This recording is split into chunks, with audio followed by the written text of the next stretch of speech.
This is a reading I'm going to do of Rayford Coleman. I got it seated here. Civil War veteran.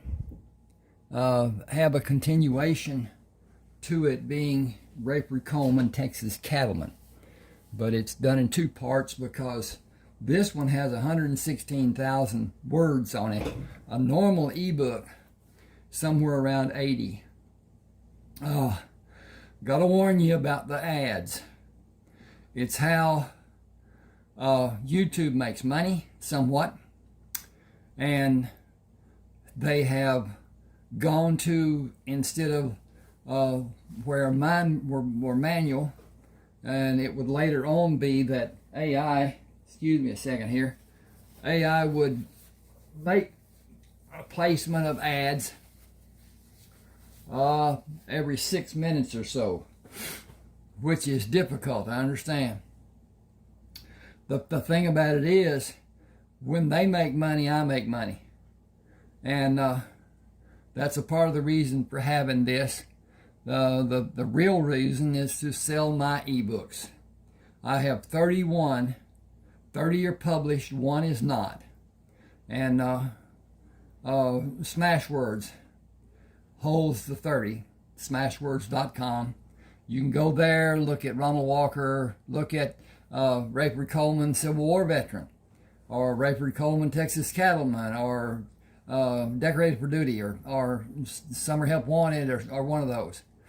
At any rate, it will be pulled up. You will see it, and it says purchase and whatever.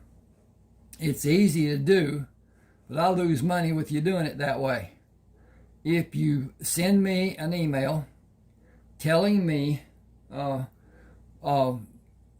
which book you want to have, I will send you that book and give you a reduction, take $1 off, down to $5.99 instead of $6.99. Most ebooks, popular ebooks, are more than the $6.99. I am elderly, older if you will, and that seems a little ridiculous to me in some sense. But at any rate, you can see my email here at the bottom of this cover representation, and tell me which one you want. I will send it in an email as an attachment. After I have the $5.99, you can use Zeal at your bank, and it's super easy. Just sign up for it, and it continues. It's just like writing a check, only you don't have to pay for it. And I understand most banks now are charging for printing checks, which I don't really understand because we used to get them and whatever. But anyway, please subscribe to my channel and hit the like button. That helps so much with the AI search that is done by YouTube.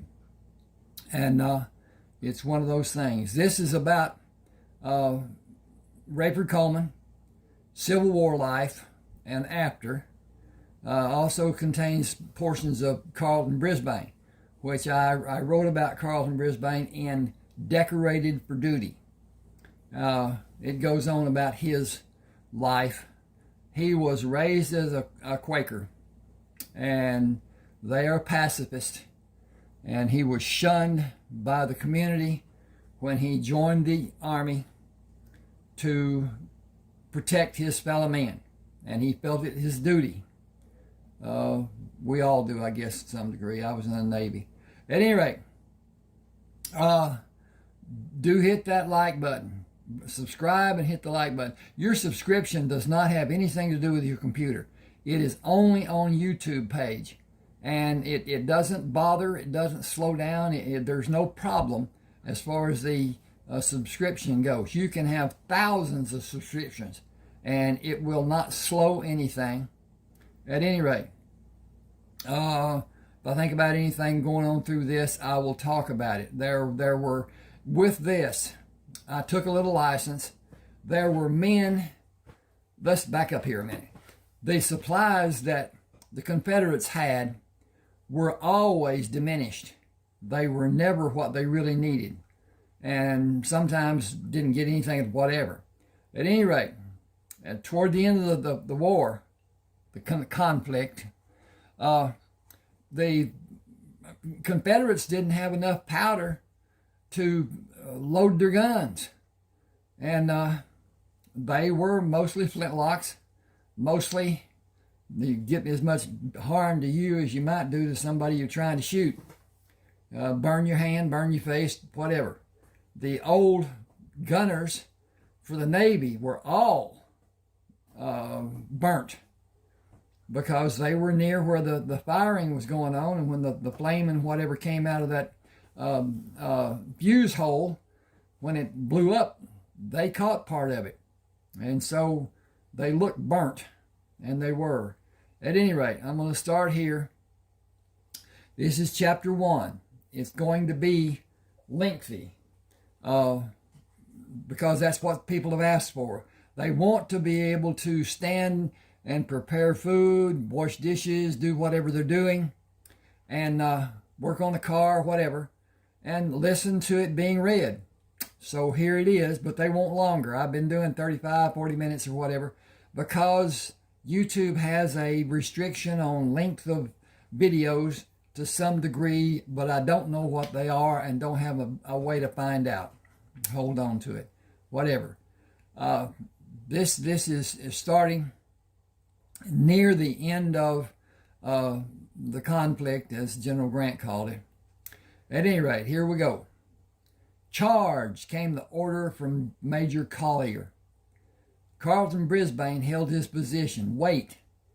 Not everyone goes in the first wave. Hold your position to the count of 10 and do as we were ordered.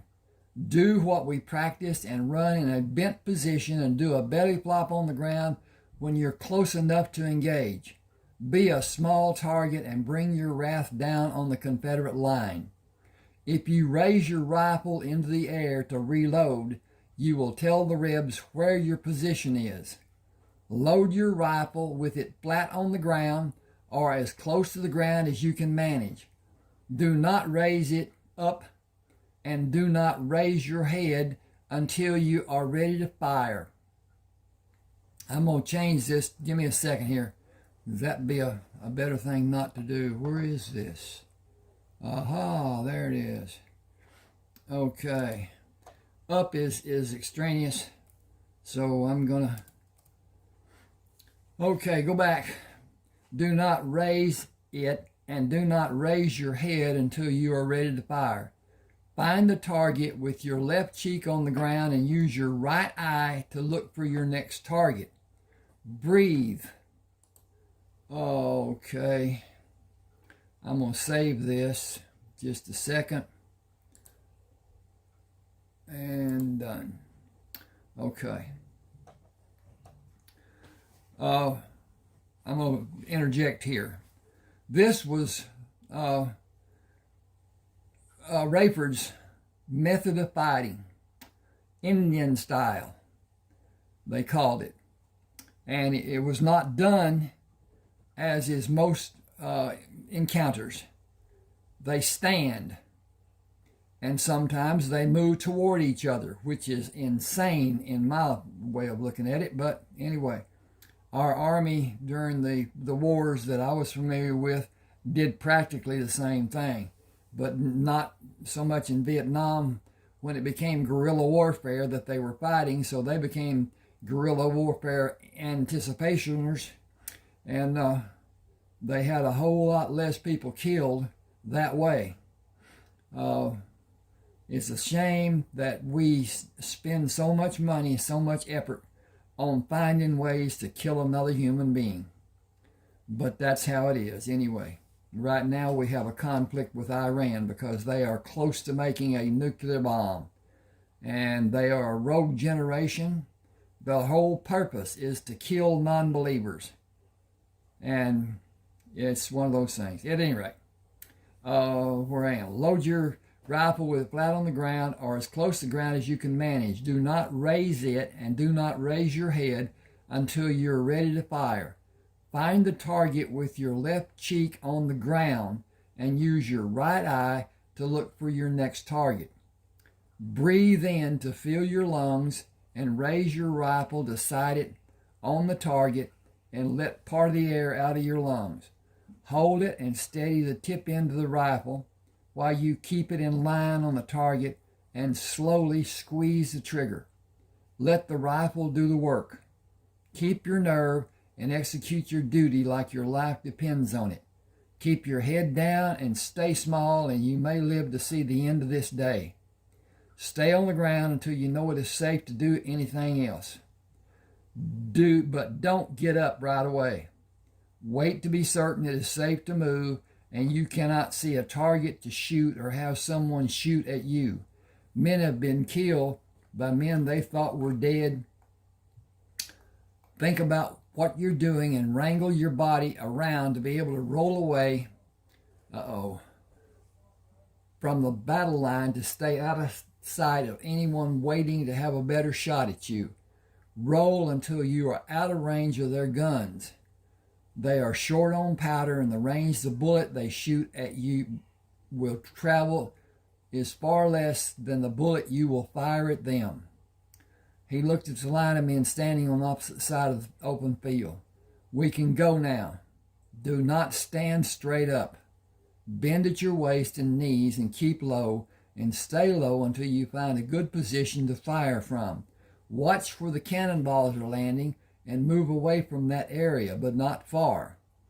Bent at his waist and knees, he moved straight at the men standing in a skirmish line, attempting to reload and fire again.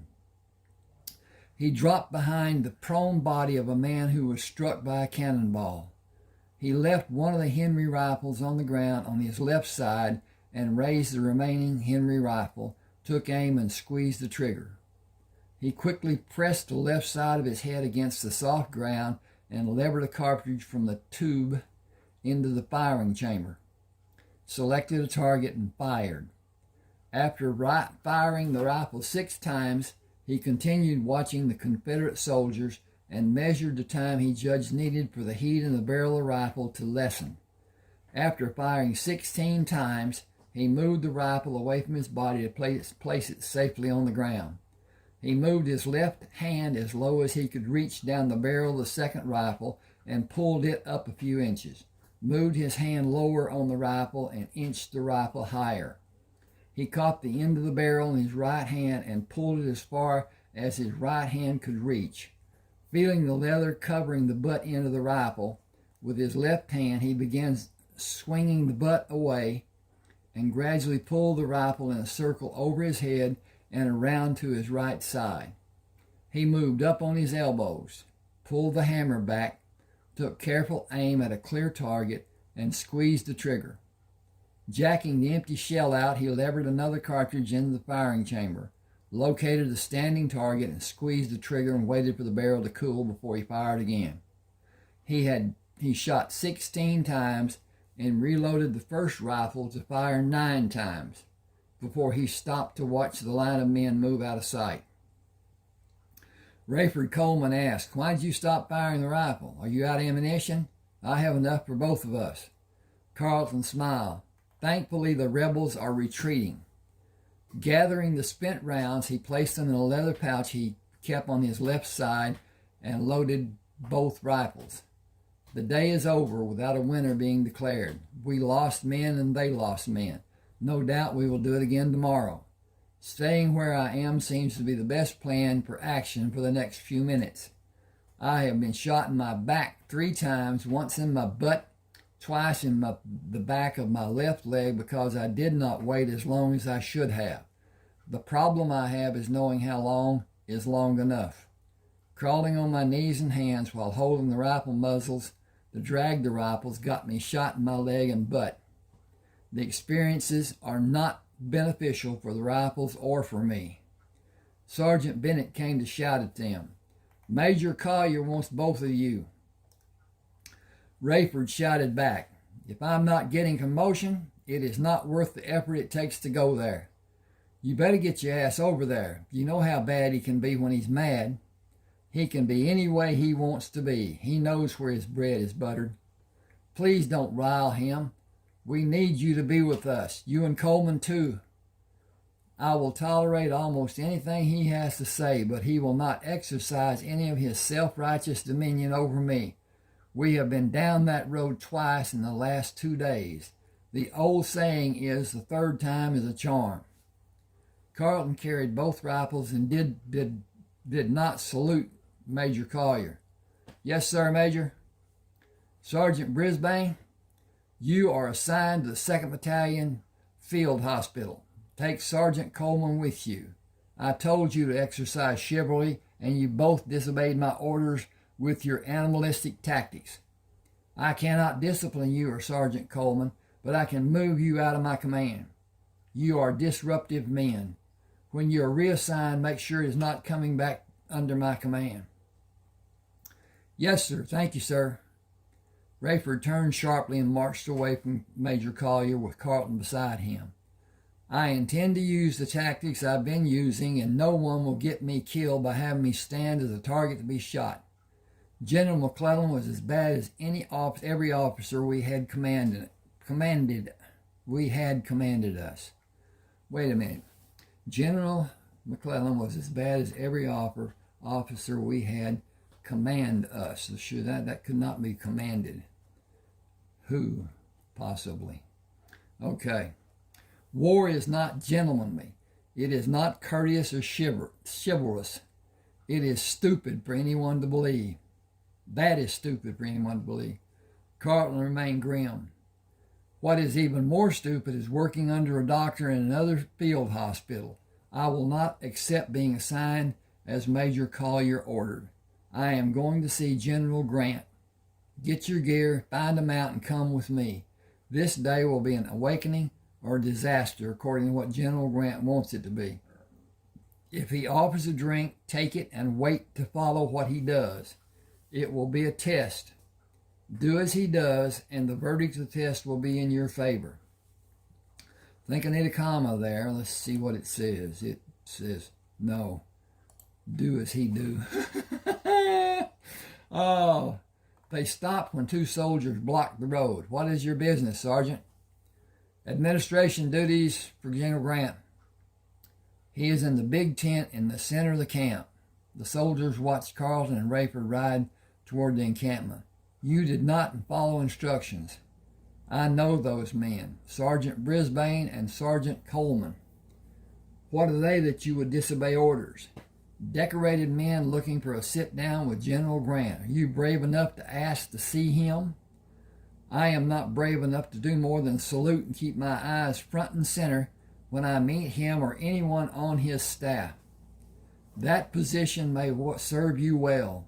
They will be welcomed to his tent and probably enjoy a private meal with the general. We will be standing duty and wondering what kind of weather we're going to see. 2 soldiers took the horses when Carlton and Rayford stopped at the right side of the tent. I do not know how long we will be here. After a few minutes, let them drink. I'll tell you if you need to do more with them. Yes, sir, Sergeant Brisbane. General Grant knows you are here. You can go inside, sir. Thank you. Rayford, we are next in line. I hope it's a party and not a hanging. General Grant sat behind a large desk. Why would it be a hanging, Sergeant Coleman? Disobeying orders, sir. I countermanded the orders. Okay, let's make them those orders. O-S. Oh, we did that. Now let's just hit this little button right up here, and hit this little button right down here, and hit this little button right there, and hit that little button right there, and it's saved and download. Oh, I countermanded those orders. You are both advanced to the rank of lieutenant. You both received accommodations for services rendered. You are subsequently assigned to Colonel Jacobson under Major Nilsson. You will train the troops in any manner you wish to have them learn. You will not face opposition from Major Nilsson, and certainly not from Colonel Jacobson. Draw proper uniforms and new firearms and ammunition from the quartermaster. First, honor me by having a glass of wine. I will invite you for dinner tonight. Only previous plans were made for me. I will send for you at another time. Carlton waited for him to pour 3 glasses. Will you permit us to wear what we have now? We will not have an occasion to use the new uniform, sir. You will when I send for you. Wear whatever you like until then. Train the men to use your tactics so they can train other men. What is the wound count for you, Lieutenant Brisbane? Going on 18, sir. If I had you stripped and counted the wounds, would I only find 18? No, sir. You are a valuable commodity and a first-class fighting man, but news of your death would give encouragement to the other side. It would become their rallying cry. I cannot allow that. I cannot order you to stay away from the battles and remain in relative safety with Major Nielsen as much as I would like to. I doubt that you would obey my order if I did. Our being a part of the fighting force is the only way this conflict will ever end. I wish you could tell me that you have done enough. Let me rephrase that because I think I read it wrong. I wish I could tell you that you have done enough, that you have sacrificed enough. I have no precedent to perform such an act.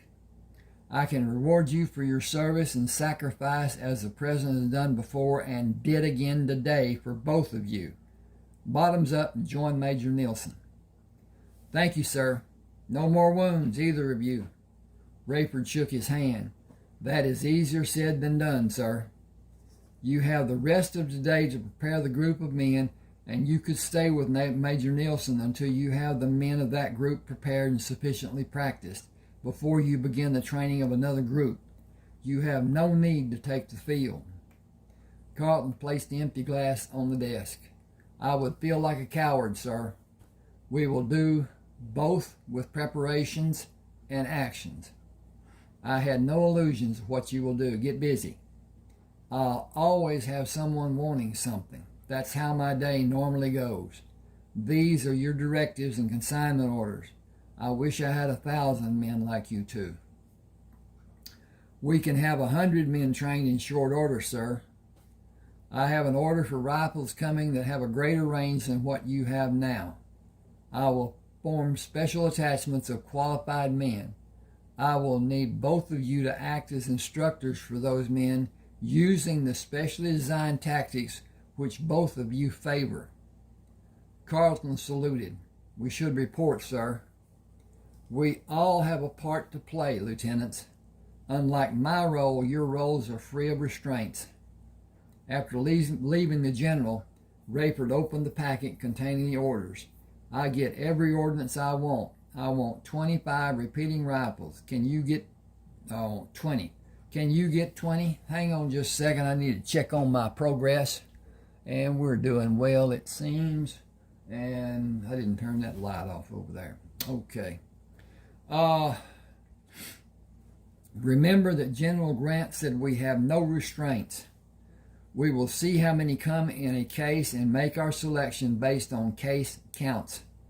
We are two special units with General Grant authorizing our choices. We will each start with 12 men. We'll each have 2 new rifles and revolvers, and each of our 12 men will have the same number. Only officers are allowed to have Henry rifles. Will you feel more like an officer when you have the uniform to wear?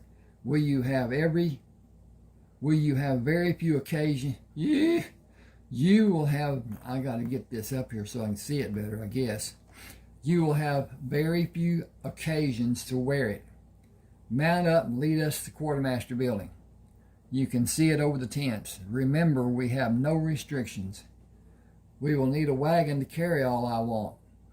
We have no restrictions. A wagon, a team to pull it, rifles, pistols, ammunition, uniforms, belts, boots, hats, gloves, stockings, riding equipment, food, eating utensils, canteens, medical kits, surgical kits, and anything more we can find. We will have everything we want. Act the part and be assertive, determined, and aggressive. We have authorization directly from General Grant. Only a fool would presume to question our list of supplies.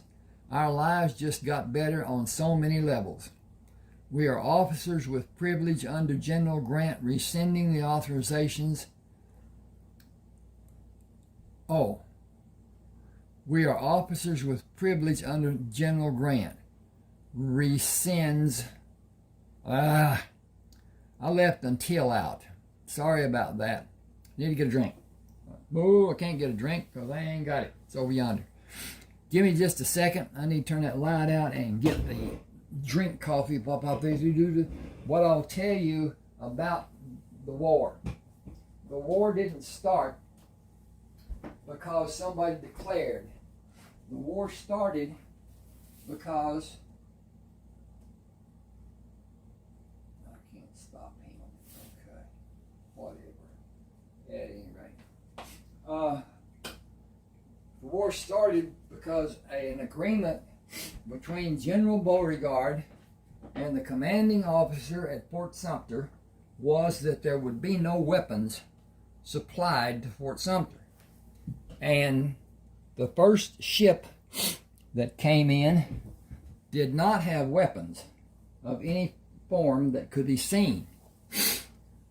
One of the following ships, and I don't know the count, one of the following ships had people who were marching with rifles on their shoulder, and cannon were visible. And the South fired, starting the Civil War conflict. It was Lincoln's desire that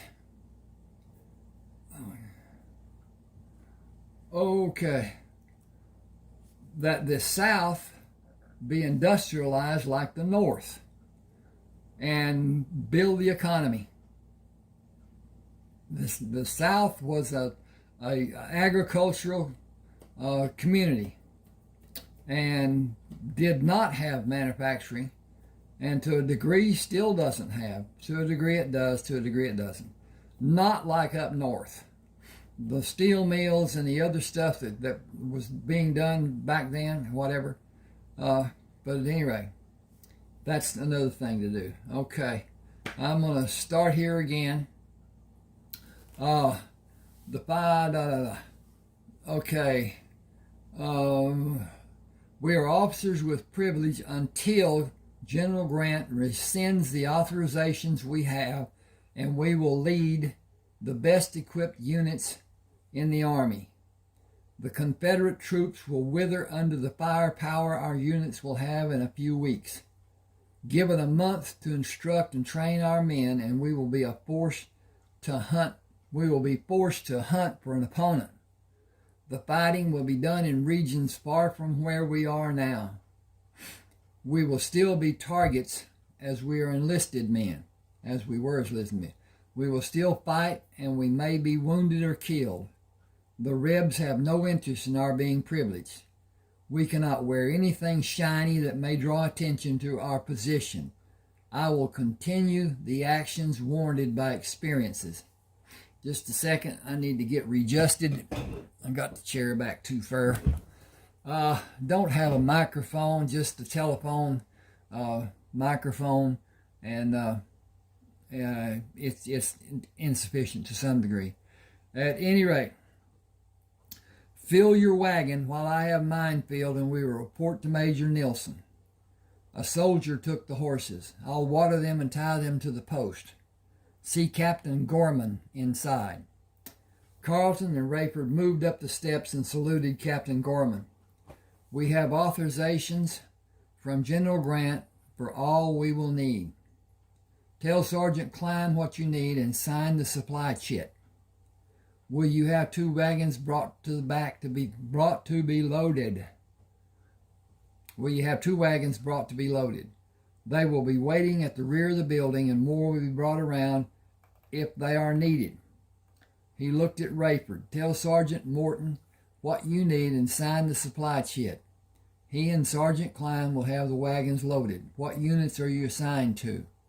Both of us will report to Major Nilsson, who is commanded by Colonel Jacobson. Major Nielsen is from the same county in Alabama as me. I have not seen my home since the war started. I got to go home every 6 months before the war broke out. Can I see your papers again? Are you Sergeant Brisbane? Have you recently been promoted to the rank of full lieutenant? I received the promotion today. You saved my brother when another doctor said he was dying and to let him. William Gorman. Captain Gorman, I dressed his wounds and cared for him for more than a month. Is he still with McClellan? He died last year.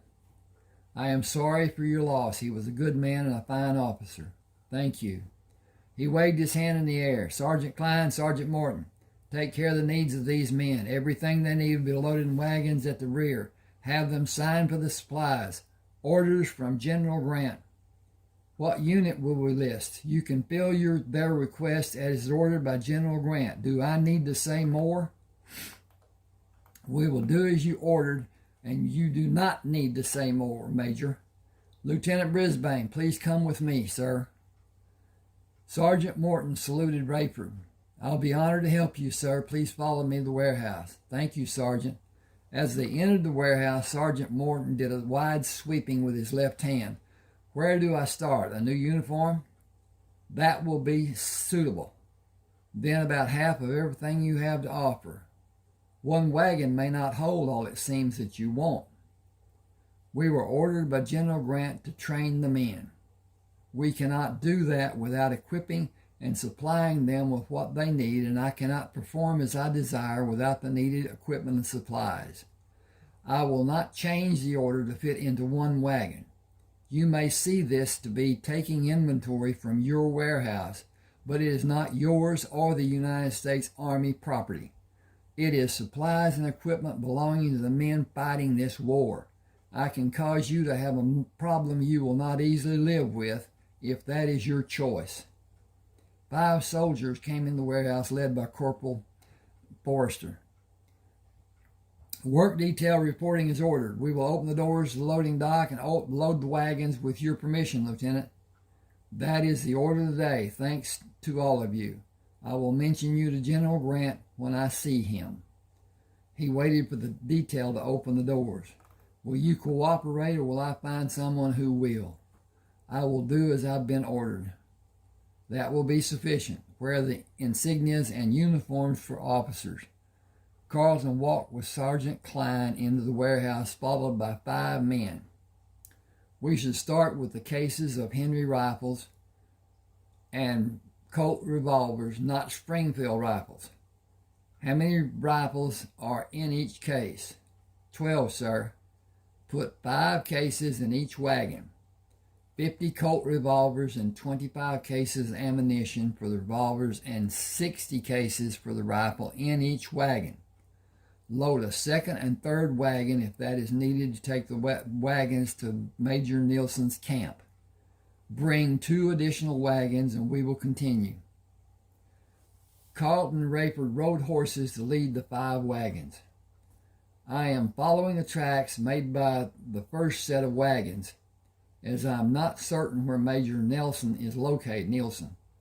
Captain Gorman told me his camp is 8 miles southwest of the main camp. We are tracking in that general direction. How did your experience fare? I heard part of your conversation before we came into the warehouse. Sergeant Morton was not happy with the prospect of losing a large amount of inventory. We came to a mutual understanding. It is always nice to have a good accord with people. His remembering that I will see General Grant sometime in the near future brought about a completely different attitude toward my needs. Rayford stood up in the stirrups. I think that could be just, don't need the up.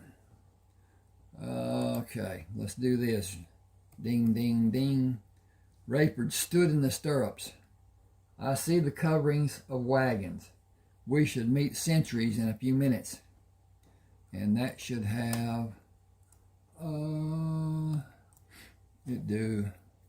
Coming to the crest of a hill, they looked down on a large camp and waved at two men guarding the perimeter of the camp. Easing back on the reins when they came to the guards, Carlton held up his hand to stop the wagons. "I am Lieutenant Brisbane, and this is Lieutenant Coleman. Major Nelson is in the tent with the flag. Report to him, sir." The guards moved to see opposite sides of the wagons and moved back to their original position when the wagons passed by them. "Lieutenant Brisbane has been wounded more times than any man in American history. It is rumored that he has killed more than 1,000 men." Can one man kill that many? When he enlisted, he was carrying his own weapons. Rumor has it that he killed as many as 40 men a day on some days. With all the battles that have happened, it is not beyond reason for him to have killed that many and many more over the last 3 years. It has been said that tomorrow we will face the best soldiers the Confederacy has. That's the reason General Grant sent so many soldiers to help. The first 6 wagons that come in were loaded with rifles and ammunition. Lord only knows what's in the last 5. The top coverings were lashed down, the rear opening was drawn shut. The teams pulling the wagons were unhitched when the wagons were parked beside the other wagons in an open area west of the camp. Carlton dismounted and gave the reins to the soldier. "Give him water and feed. I believe we will not need our mounts for some time." He looked inside the tent and saluted Major Nelson. "Lieutenant Brisbane reporting for duty, sir." "Come in. Bring Lieutenant Coleman with you. I had a message from General Grant. You and Lieutenant Coleman will instruct our most accurate riflemen in new tactics, such as the American Indians of the Southwest developed." "That is true, sir, to a small degree." "The men are assembled at the wagons. Will you be able to properly indoctrinate them before the evening meal is served?" "How many men are assembled, sir?" 40 men volunteered. You will each have 20 in your squad until you increase the numbers. We brought 120 Henry rifles. More rifles will be needed, but ammunition for the different weapons being used by this complement of men requires separate storage for each caliber. Tomorrow will be a challenge for both sides. A major loss for the South will be turning point. I'm going to put something here. Just give me a second. Let's see where we are. Hang on with me just a second. And there's that. Hit that button. Go down here.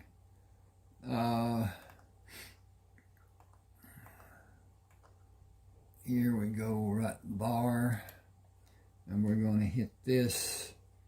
Add that. Add that. Okay.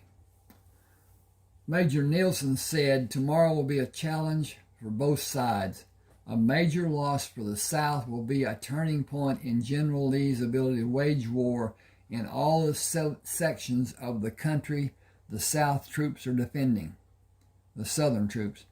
The elite fighting men from the Confederacy are reported to be massed for a major offensive.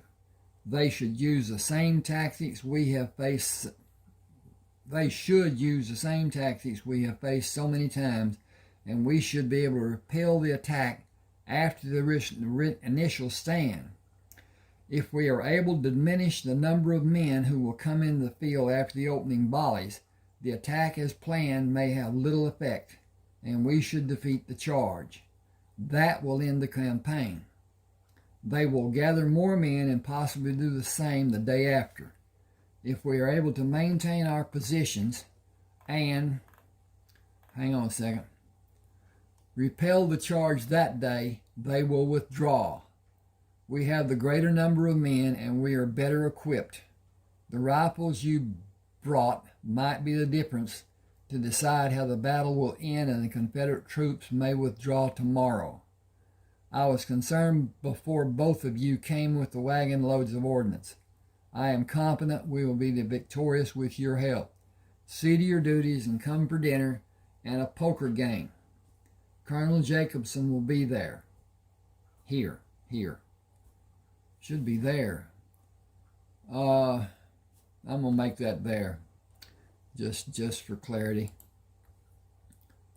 And his insistence is the reason you are here. It is my fervent hope that the outcome tomorrow will be a turning point in this conflict. Thank you, sir. By your leave. Do your best and come back with great news about the abilities of the men. I wish we had more time to train them, sir. I have the same wish. Wish for the men to understand your instructions and be able to act as you have done to prove the tactics to be successful. Actions are the only answers now. Tomorrow until this horrible war is ended. Hang on just a second. I'm going to do some stuff over here. Be with you in just a second.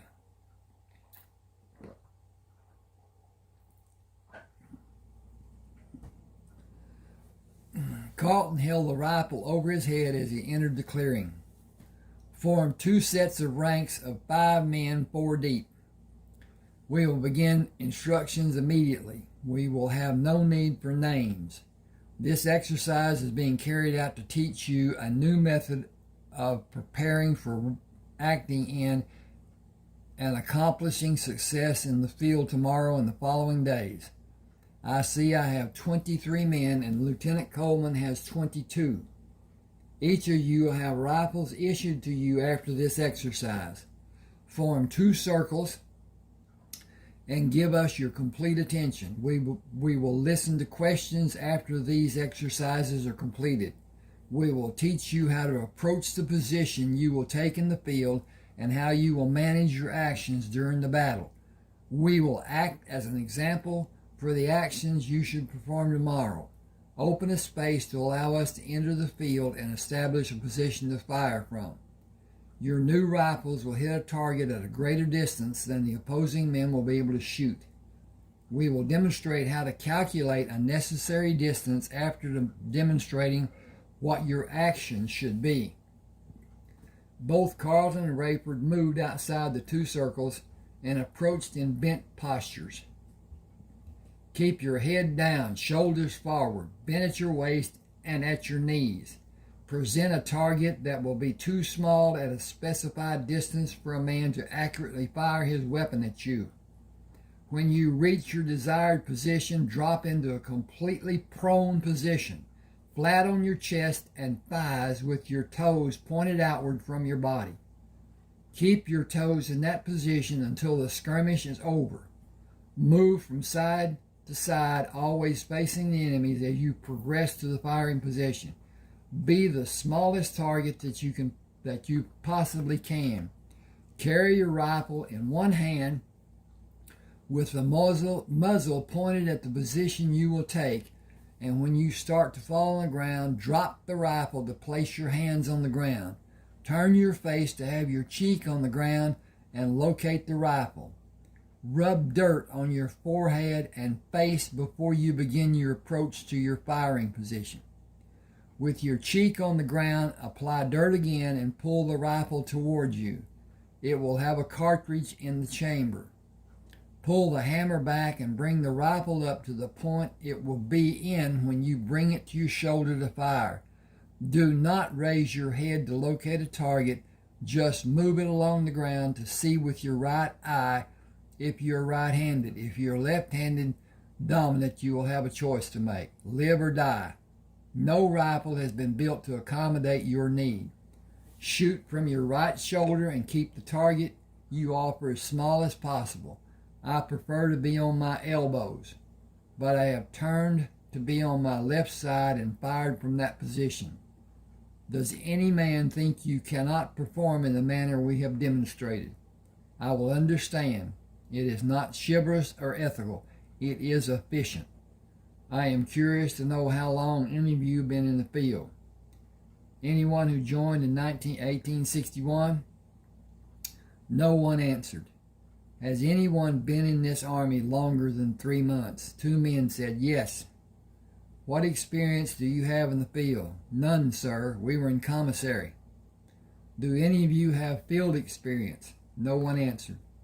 Everyone who has experience ever shooting a rifle take 2 steps away from me and from Lieutenant Coleman. The circle of men all backed away from Carlton. The circle of men around Rayford also moved away from him. That is encouraging. You will have time to become accustomed to handling the rifle, and we will demonstrate how the rifle and tube under the barrel are loaded. Listen to me, both groups. Action should be done in a prone position to let you continue to be a small target. This being your first experience in the field will guarantee a sore shoulder at the conclusion of the battle. As you fire the rifle, push through the pain. If you have means of securing padding of some nature to cover your shoulder, use it, but never allow it to hinder the act of firing the rifle. Watch where cannonballs are falling and move away from that position, but not far. The Confederates do not have powder and ball to fire the cannons more than 3 times, or the men using muskets will not have powder to load and fire at us.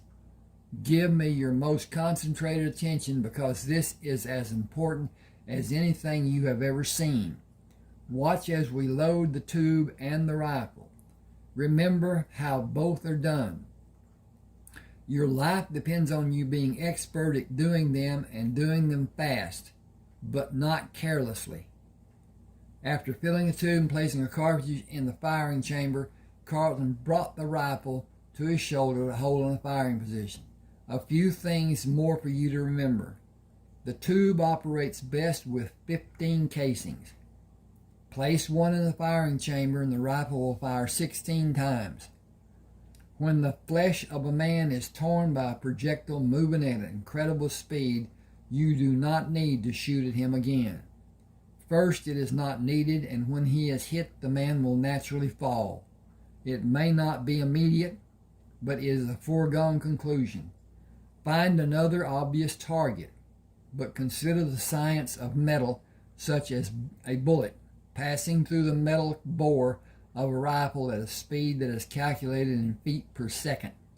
Think about that. Feet per second.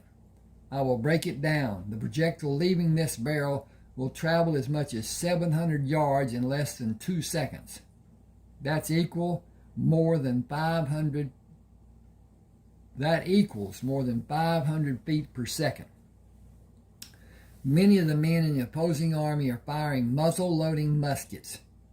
They can be fired and reloaded and fired again. The Henry rifle can fire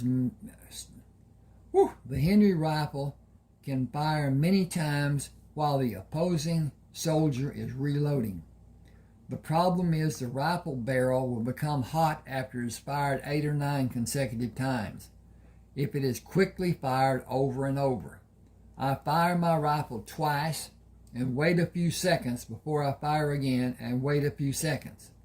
I never fire quickly after 5 seconds are expended, and when I do fire that many times, I draw both of my revolvers to be ready for a charge to be ordered by the opposing troops. I have wax holding the shells in place in the extra cylinders that will replace the cylinder I removed from the revolvers. I will not be concerned about firing and overheating the barrel of the revolvers, and I will have a cool barrel of the rifle in time to fire it 5 or 6 times after firing the revolver. Then I have a second rifle and a second revolver. I have the ability to fire 32 times with the rifles and 40 times with the revolvers and extra cylinders. In 3 years of war, I have never found that it needed to be done. I have had occasion to fire the revolvers during a skirmish, but seldom was that done. Last thought for you to remember and take it to heart. Those other men are not men. They are enemies who want you to be dead. Killing you is their single purpose, and they are driven to do it. Give no quarter, as they will not. They are fighting for a cause. You are an obstacle standing in the way of them reaching their goal. From time to time, scan the field for someone inching up on your position to engage you. That is the reason we have sentries posted. Do not immediately stand when the men on the other side seem to leave the field. A man faking being dead will kill you as fast as one standing to be seen. I have employed many methods to safely leave a field of battle. Think in terms of the greatest men of war to ever fight, the Plains Indians and those in the Southwest Territories. A battle-hardened warrior will never rise from the position where he seemed to disappear. He will magically move to another place and hope you have your weapon sighted on his earlier position. Think like a warrior and use every act you can think of to remain alive. There have only been a few men who were active in conflicts that were never wounded. I am not one, and Lieutenant Coleman is not either. The question is not if we will be wounded, but when you will be wounded. Keep the thought in your mind and do everything you possibly can to continue living without being severely wounded. There is a huge difference between being wounded and being severely wounded. It is a matter of your skill, the skill of the men on the other side, and uncontrolled dumb luck. It is better to be good than lucky. Live to fight again another day, and you will learn how to be good at conducting war. You will be issued a rifle and a revolver and items to clean the rifle and revolver. Keep them. A ramrod for cleaning the bore will be made available for the squads to use. Like everything important, be careful. That rifle is your life savior. Okay, hang with me just a second here. It looks like we're into this a bit, and we are to a degree. Basically, if you can allow yourself to let the ads run, 3 or 4 or 5 of them, during this length of this, it will help a little bit. Please subscribe and hit that like button. Those two things help so much. And as I said before, on your computer, the subscriptions and the information and whatever does not go on your computer. It goes on your YouTube page, and it is held there. It does not affect your computer one iota. It doesn't slow it. It doesn't cram it. It doesn't do anything with it. You can't change your YouTube page on your computer. It's not there. Until you pull it up, it's not applied. So at any rate, I'll continue here. Rayford stood and held the rifle low. You know the basic method we have suggested. Talk about how you will act when you're called to battle. What you can do to stay safe and fight should always be rattling around in your mind. Always look for a better way than what you have been taught. You must each find the comfort of being yourself. Trust your instincts and use good judgment, but first concentrate on being low when you are advancing. If you are shot, hold your hand over the wound to slow the blood flow.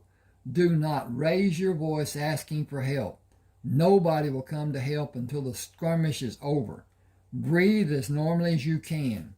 Keep your heart rate as normal as possible and stay down. If you stand up to get help, you will probably be shot again. He went to the wagon and looked at the table the men brought, along with sheets of paper and writing equipment. Carlton shouted, "Never fight as a pair. Keep a good distance between yourself and other men. Assemble here tomorrow morning after breakfast, and we will give instruction on gauging the accuracy of a projectile traveling 600 or 700 yards. And calculating the distance of where you are and the location of the Confederate troops. Both activities are important for you to be successful." Troy Nugent asked, "Why are you doing this?" "I am not certain what you want to know. Honor and duty is my best answer, but that answer probably does not address your question. I want to see each of you safe and whole after the engagement." Excuse me. I want to be safe and whole. I want this conflict to end and everyone to be safe and whole. I cannot bear the thought of losing. The men in the Confederacy are the same in their expectations of what defeat will mean to the people of the South. It will be devastating, and justice will not be served for the losing side. Federal control is not what this country was built on, but that is the manner of politics. This war is about states having rights of self-determination as the English king declared for the original colonies. I do not agree with the politics, but my home has been threatened. I will sacrifice my life to prevent it. That is the main reason I am doing this. Rayford climbed into the wagon and opened the box with a hammer. I will call out the numbers on each rifle. Someone should write the numbers and the name of the man getting the rifle. Lieutenant Brisbane will dispense what you will need to clean the rifle and the ammunition for the rifle and for a revolver. You will be issued a knife and scabbard and a revolver, belt, and holster before everyone is issued a rifle. Sergeant Brendan stood behind the table holding an ink pen. I am ready, sir. Then we can begin.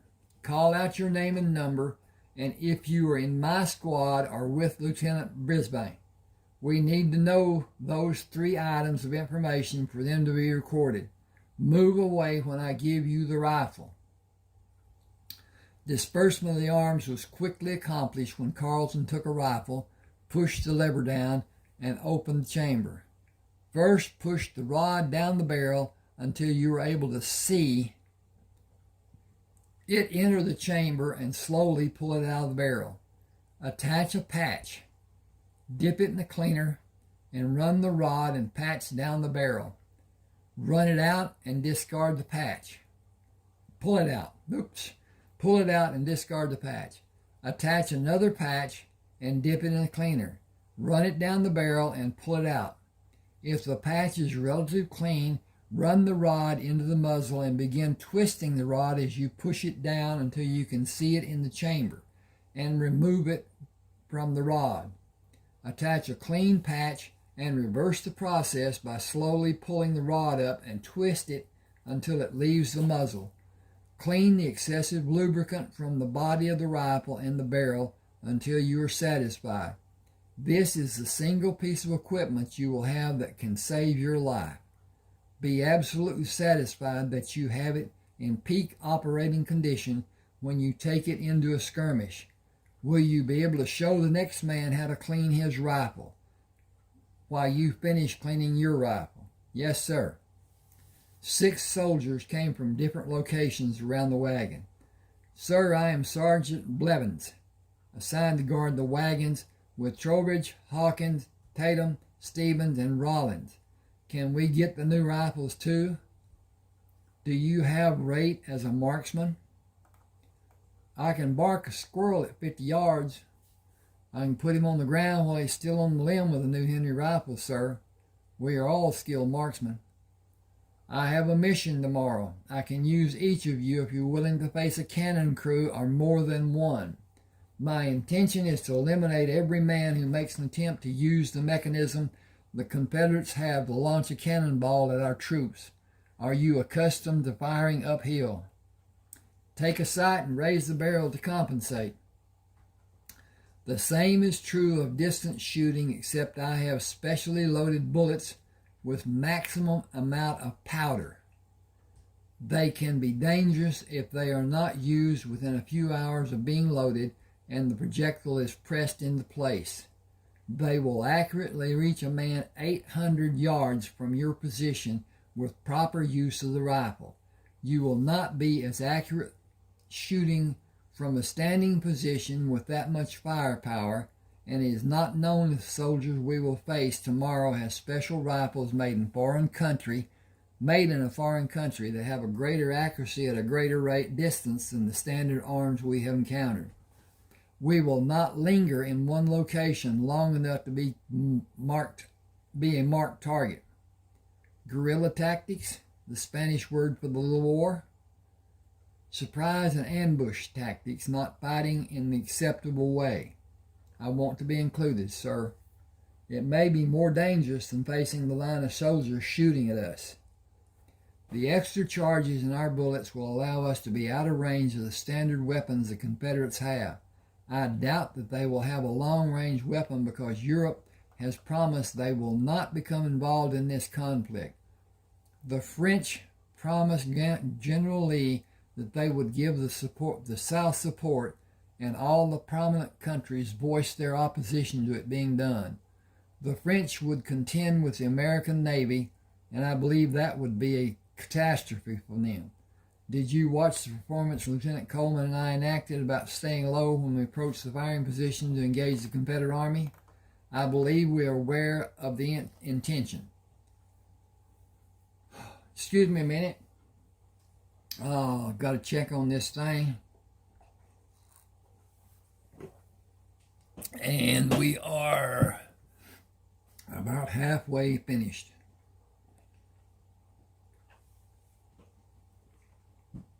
Okay. Will you, boy, will you school them about the correctness of their actions if their desire to perform is less than desirable? Will you school them about the correctness? I will make certain they understand the danger of standing upright and allow the Confederates to bring their sights to bear on the outline of their body in sharp contrast to the background. Excuse me. No one should be defiant at the point of acting stupid and suffer a wound or be killed. Secure this area after the disbursement of the arms is finished. Allow no one inside one of the wagons for any reason. The wagons and the contents are protected by order of General Grant. You should allow him access if he comes here. No one other than the general has authority over them and the contents inside them. Please pass that information on to your relief. Instruct and drill the men until you're satisfied or until darkness prohibits more being done. I will, thank you, sir. Rayford found Coleman arranging the articles the horses would carry to the tents they were assigned. It seems you have the situation well in hand. This is the most difficult activity we will endure during this conflict. It is always a matter of placing something in a different location or elevation than the original position, while the horse patiently waits for the ordeal to be completed. How well versed are you in the card game called poker? Fair. Colonel Jacobson imagined that he is one of the best, and he likes to play pot limit or no limit. He will bet large amounts to make you withdraw if he thinks he detects your weakness. He will often use a smaller bet to allow later increases to the pot size when he believes he will win. With success, he will become obsessed with breaking us. He is not a friendly poker player. Should we take longer to finish the meal? It would only extend the night and diminish the time we have to sleep. The only answer is to beat him or claim to have nothing left for him to take. I like the thought of taking his money. That is what we should try to do after we store our belongings.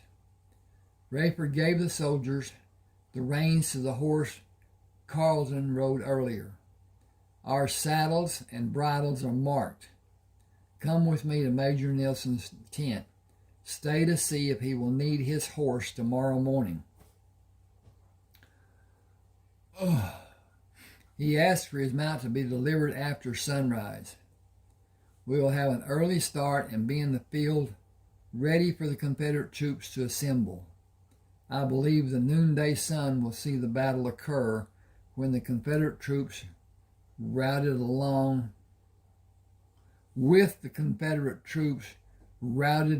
before the morning is over. I hope so, sir. Rayford stepped down and gave the reins to the soldier. Thank you and have a good night. The man remained silent and turned the horses to take them away. Carleton opened the flap of the tent and came outside. It is time for us to wash for dinner. They are both about 3 sheets in the wind. I think they will drink more than they eat. I also think you and I should take our leave and retire early. They may not feel we should. How do you feel about a fight between you and me, and if we are able to carry our argument outside the tent to settle it with a manly art? They may not be able to stand and follow us, and we can slip away into the night. Keep a bottle close by to enhance their coffee if they drink coffee. Neither Colonel Jacobson nor Nielsen acknowledged Rayford when he entered the tent and continued reminiscing about past campaigns and days gone by. They continued their pretentious conversation when the meal was served. Carlton and Rayford ate slowly and agreed with one officer or the other when it seemed to be wanted or to have relevance in the discussions. When the colonel and major grew quiet, Rayford tapped Carlton on his leg. "Help me take the colonel to the cot before we move the major to his cot. I believe this evening has reached a conclusion for two high-ranking officers. We have time to prepare rounds of ammunition to meet the destruction a special group of Confederate soldiers have planned for us tomorrow. We will have a surprise waiting for them, and the battle should go in our favor." Okay, again, I'm going to check on my progress and tell you that was chapter 1. Now, this is chapter 2. In case and whatever, please subscribe to my channel. Hit the like button. Those 2 acts do a lot to help me, and it helps YouTube see that my channel is more relevant through AI. And AI is what we're going to deal with in the coming years. Okay, chapter 2. Carlton and Rayford, dressed in pants and boots, went out to the wash basin to do a wake-up slosh of cold water, finished dressing, strapped the gun belts on, took the rifles, and went to meet the men in the clearing.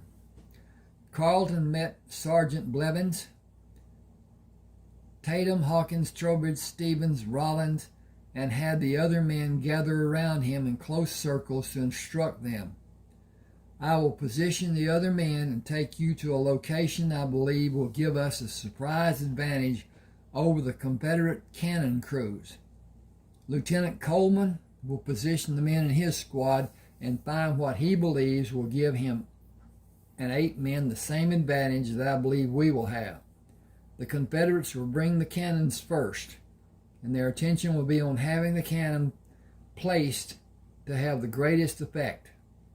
I have experienced the selections the Confederates make so many times that I can place us within a few yards of having the best field of fire on the cannon crew members.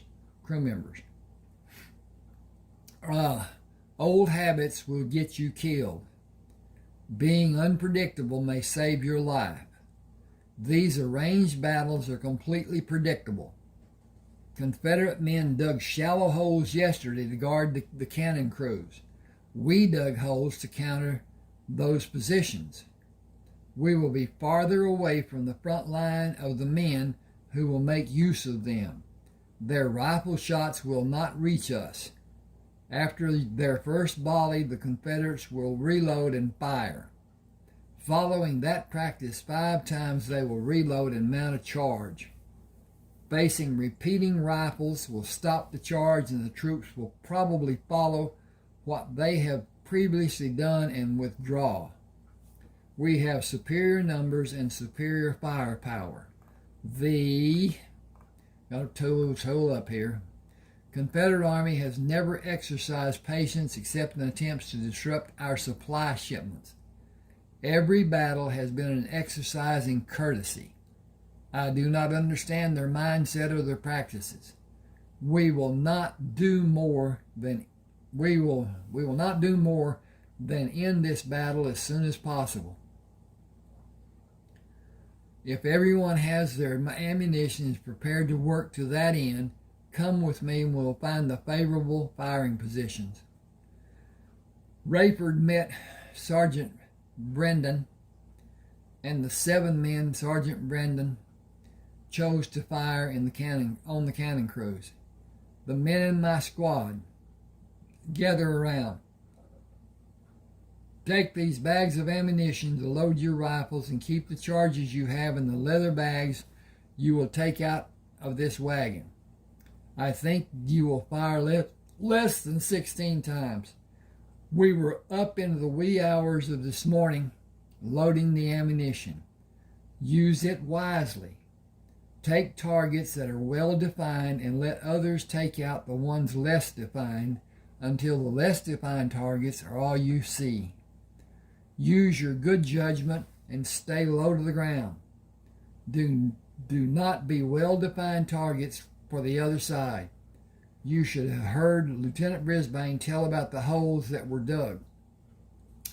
Find one and keep your head down and be patient.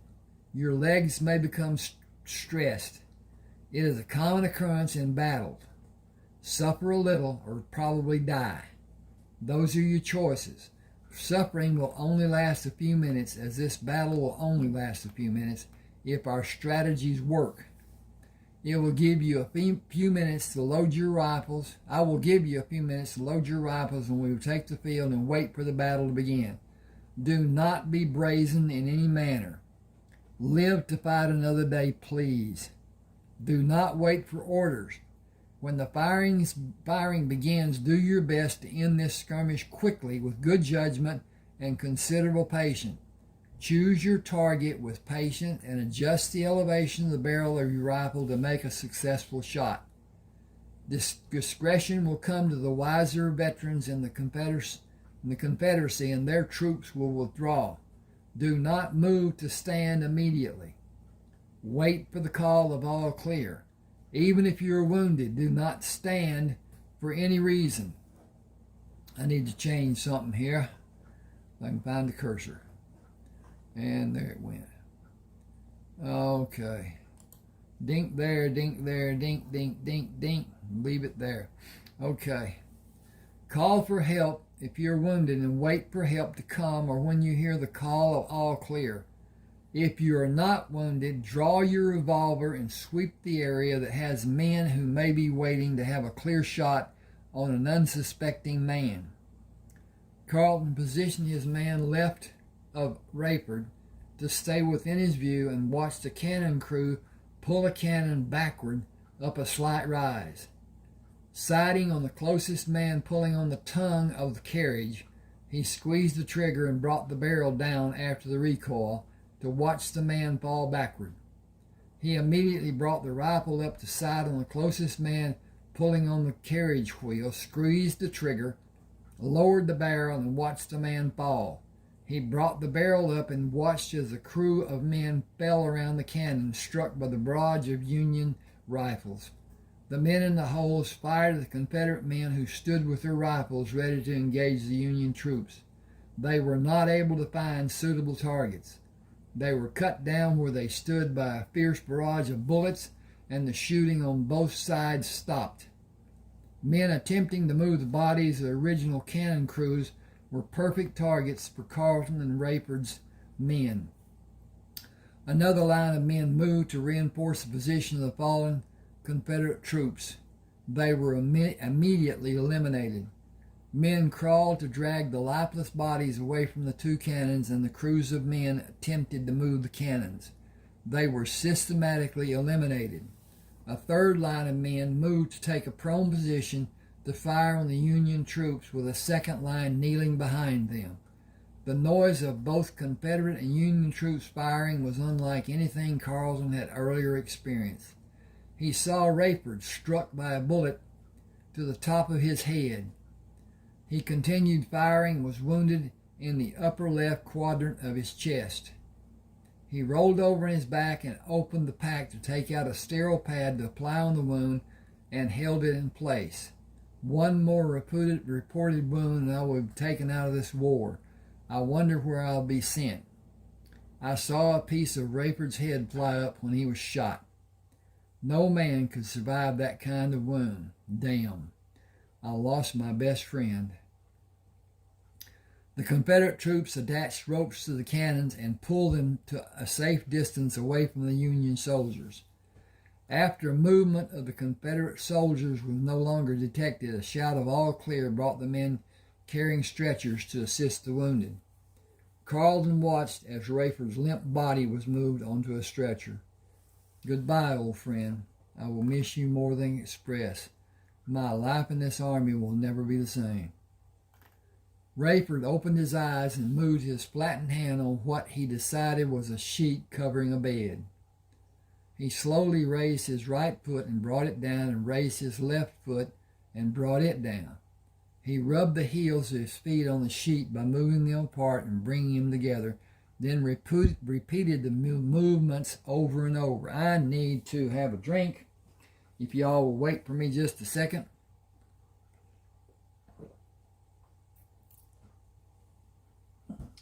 Okay. He heard the voice of a woman. I guess you decided to rejoin us. You have been unconscious for 3 days and nights. Can you tell me if you have pain? I am not able to see clearly. Looking up, I can see something that is the color white. Is it the ceiling? Yes, do you want anything? I am thirsty and hungry, and the right side of my head itches. Are my arms tied? You have restraints. You removed the gloves, and the nurse who was sitting with you placed the restraints on your wrist. You have an open head wound that should not be touched. I will notify the doctor that you are conscious. Rayford closed his eyes and listened to her footsteps. She must be a heavy woman, judging by the sound she makes walking. She drags her feet between steps, which is an indication of a short woman. Dr. Thomas McKinney came into the room. I have one question that had me befuddled since they brought you here. What were you wearing on your head? I am certain it saved your life. It is a soccer helmet I got from an Englishman. It was fashioned in the same manner the Plains Indians make a skull cap to anchor the prominent feathers of a full-length headdress. Well, it is badly damaged football helmet now. You can have solid food and liquid, but you cannot raise your head. I will suture the wound in a few days. The scalp was torn, and a furrow in your skull is causing swelling. Once the swelling abates and the skin edges are viable for suturing, I will proceed. You have restraints that can be removed until you feel you will be able to sleep. The wound is moisturized with ointment. A temporary bandage is protecting the wound. It will remain in place until the wound can be sutured. Sutured. I imagine it will be 3 to 4 days before suturing will be possible. Nurse Stanfield told me you were able to see, but your vision is not clear. That is a symptom of a head wound such as yours. Relaxing and closing your eyes will be the best help for the condition to subside and normal vision returns. I have patients who need me. I will check on you tomorrow around this time. The best medicine for your condition is eating healthy food and giving yourself time to recuperate. It will require more time than you will probably want to endure. You will not be able to continue in the Army. You cannot tolerate the repercussions of firearms in the battlefield. You may never be able to. I will stand in the doorway and talk to you. Repeat what I say if you are able. He went to stand in the doorway and spoke softly. Wellington Methodist Hospital. Can you speak a little louder? That was a test of your ability to hear. Your ability may be recovered in time. He abruptly turned and walked down the hall. Give Mr. Coleman anything we have in small portions to determine what he can tolerate solid food and all the water he is able to drink an hour after he eats. Keep him calm and as flat on the bed as possible, with no head movement. I would prefer that he not move at all. That is asking too much from him, I'm certain. Nurse Stanfield brought the tray with dishes and bowls covering it. You have not had solid food since we received you. You have no place to go, and haste will not serve you. I will give you small portions and wait for the signs of rejection or tolerance. It is the only means we have to test if you can tolerate solid food. Why shouldn't I? Open your mouth for lemon custard without meringue. You will have an indication in a few seconds. If you become nauseous, this experiment will be over until late tomorrow. I was encouraged when you said you were hungry. That is a great indication that you will be able to tolerate solid food. How do you feel? Hungry. I will not have a problem keeping food down. You must wait for even the smallest portion. You must not raise your head. The pain you will suffer will tell you not to do that. The apparatus you had on your head deflected the bullet, or your life would have surely been ended. What am I supposed to do when nature calls? As you have been doing, as we have been doing. They are normal processes. But I cannot turn on my side. You will only try once, and wisdom will come to you in a flash of excruciating pain. When will I be able to raise my head? After the sutures are placed, if you do not have pain. That may not be the case for some time after the sutures, possibly 10 days or more. 10 days is an eternity when I cannot move. Without the apparatus your head on you. Excuse me. I gotta take a breath. I hope the persons who asked for this to be done enjoy this. I enjoy this. I enjoy reading my writing, and I am able to read my writing differently than I was in the exercise of doing edits. And it can never be overdone. There's always something, a word missed, a punctuation mark not placed, one place that should not be there, some word misspelled. I have the worst time with parameter and perimeter. And the English language is so much just not... at any rate. Okay. Without the apparatus you had on your head, no movement would be possible because you would no longer exist. Count your blessing. Close your mouth if anything negative is coming to the surface. Sleep when you're able. Do figures in your mind. Play a mind game. 10 days is nothing. I will be back in a few minutes to finish giving you food. Removing the bandage on the afternoon of the third day after Rayford became conscious, Dr. McKechnie applied ointment and placed a new bandage. I will suture the edges of the skin tomorrow at this time after rounds are made. You can attempt to raise your head after the sutures are finished. If you are without pain, you may be released a few days later. Observation time is needed to check for infection. Continue as you are with your head reclined. It has not been itchy for several days. I have not suffered any degree of pruritus. Protection is imperative. You may be able to leave the hospital before the end of next week. It will be determined by the advanced regeneration of your scalp and how well you continue tolerating solid food. Can I go to the bathroom before I sleep tonight? That determination will be made after the wound is closed. Where is the helmet I wore? It is inside the wagon behind the hospital. I want to keep it. It is with your other belongings. Can someone steal it? It is guarded by soldiers day and night. Colonel Grant ordered it. You should not have a concern about the safety of your possessions. Will someone have one of the soldiers come to talk to me? They stand an 8-hour duty. The man on duty now will be relieved at 3 this afternoon. Perhaps he will come. Do you know their names? I am sorry. I will have a message taken to them. Thank you. Will you remain calm and still? I will. Thank you. You have 7 wounds that have projectiles which are only inches below the surface of your skin. They may cause problems later in your life. I will remove them if you authorize it to be done. Where do I need to sign?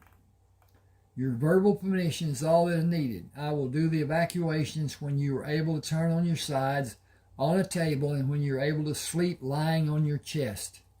I sleep equally well on my back or front. I really have no preference. Give me a minute. I will attempt to perform 4 surgeries the first day and 3 others 2 or 3 days later. Other than the fact that I was shot, what happened to me? Why is my vision less than it was before? What will I find to be wrong when I can finally stand up? You will find that you are not able to maintain your balance. You suffered the trauma of being shot. Your equilibrium has been adversely affected and you will have dizzy spells until your body decides to allow the trauma to dissipate. Dizziness is a term used to describe a range of sensations, such as feeling faint, woozy, weak, or unsteady. Dizziness that creates the false sense that you or your surroundings are spinning or moving is called vertigo. You will find that you have a vast range of problems that your body will attempt to produce a compensation in one form or another. I will not attempt to pretend I know when the process will be completed and you will return to whatever you called normal before you were shot. It is a mystery that has no absolute finality. You may never reach the state you developed through your growth years. You may find you have improvements in certain skills where you were previously deficient or completely lacking in before being wounded. Some may be novelties, while others may be great improvements, physically, psychologically, or cognitively. Your level of awareness indicates that changes have been propagated. It may be years before you are fully aware of the true extent of the changes. He went to the door and turned back. Notice what you will find to be different than before you were wounded. If it is likely to enhance your life, build on that trait. Embrace and nourish it. I'll see you tomorrow around this time.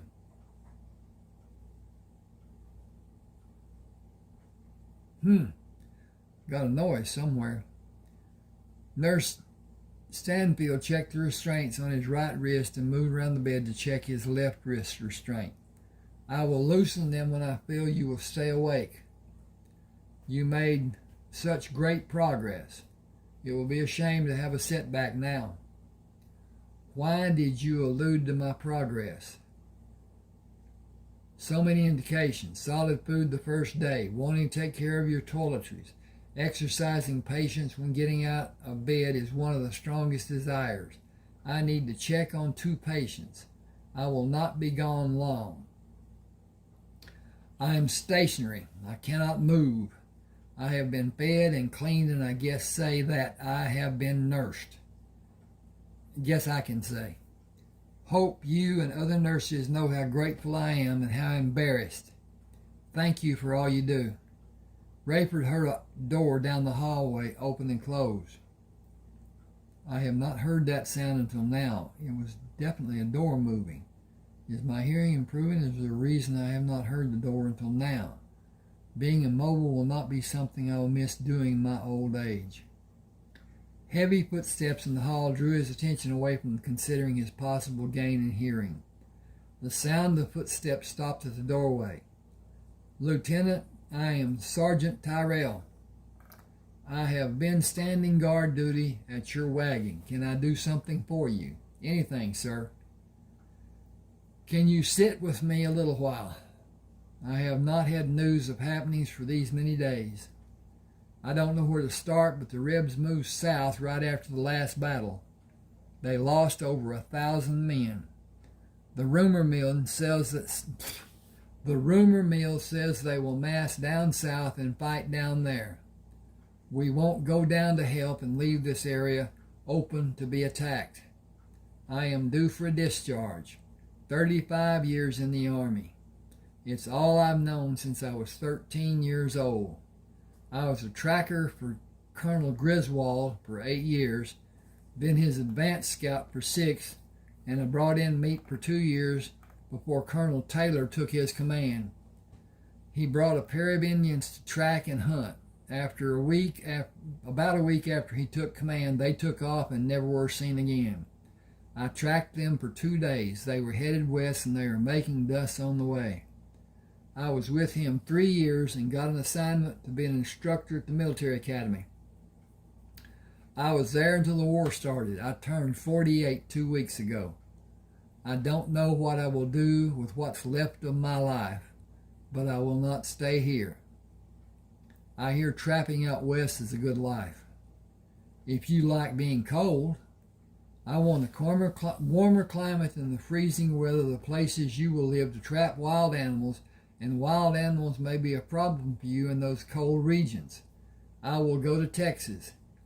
Nacogdoches has a warm climate, but it is not as hot as my home was near the Gulf of Mexico. I have no one to take with me that will be a hindrance. Full-time night woman? I have been a soldier and concentrated on military life from the day I enlisted. I wanted to improve and study everything I had an interest in, especially medicine and cures for diseases. Holistic remedies in diet, exercise, physiological and psychological therapy, spirit therapy, and herbs to heighten cures, and anything I might be able to use to help people. Bad people exist and they do bad things to other people. I believe it is our duty to stop those bad acts before people are injured or killed. It may be far in the future before I'm able to do anything. I am not able to move, not even to turn my head. It is held immobile and I have restraints on my wrists. The doctor and nurse asked me to keep my feet on the bed. My eyesight is not normal. It has only been 8 days since you were brought here. You know a lot about medicine. How long does it take for a cut to heal? It has smooth edges and not torn like a gunshot wound. Your skull was injured too. You can't say what you have or how you are for at least a month or even more. You can't say what you have or how you are for at least a month or even more. You aren't what you were, but what you were is still here. Only the part that ended is important. I can't see anything about you that ended. Can you? Is everything about you still working? No, I think my sensory perceptions are greater than they were. What way? I hear better. The nurse told me to speak up because you had less hearing than is normal. I was taking liberties with the doctor when he spoke softly and said Wellington Methodist Hospital. I found it to be humorous. I cannot explain what it seemed to be, but I asked him to speak louder. He did not find my question to have even the slightest bit of humor. Are you enjoy being here? I am enjoying the fact that I am alive. The Confederates had the ability to shoot farther than I estimated they could. A half-inch lower in the bullet strike and I would be in another dimension. I am very much enjoying being alive, which brings my thoughts to the wagon you say is mine. I have no wagon that I'm aware of. Excuse me a second. I'm going to do this again. This time.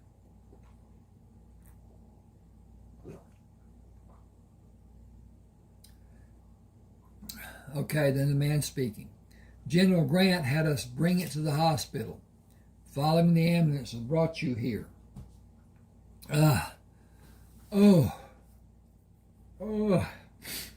You were out 3 days before you were brought here. Everything in the wagon is yours. Your property is in the wagon. All of your property is in the wagon.